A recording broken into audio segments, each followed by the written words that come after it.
તો લાય જવાના અંડે જા 500 લઈ આવો તો મંદિરમાં જતા અને દોઢ કિલો 500 નો બે લેતા આવો અને 1 કિલો નો લાવો એટલે કિલો 1.5 કિલો રાખી 500 તો મંદિરમાં જતું રહેશે એમ કરજો 4 કિલો લેવાનું તો પડે. હા તો 4 કિલો તો લેતા હો ને ચમ ના આવે બરોબર 500 લઈ લે. હવે તો મંદિર લઈ જા લાવજો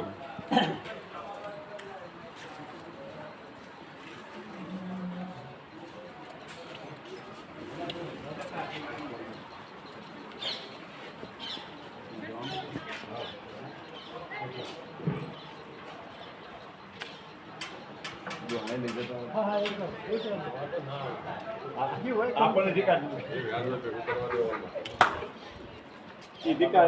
કાઢો આવે તો હજી તમારે ખાલું કે બીજું જવું પડે ના જવું પડે એવું ના એમ નહીં એટલે બોલ બોલ કરે બોલવા એવું છે તો કોણ એટલે બે ભાઈ એવા છે એટલે ગોરધન ભાઈ છે ને કઈ નો અરે એમની ગોરધન ભાઈ એવા છે તું છે કાકા છે કોમ તો ભાઈ કે હોય ને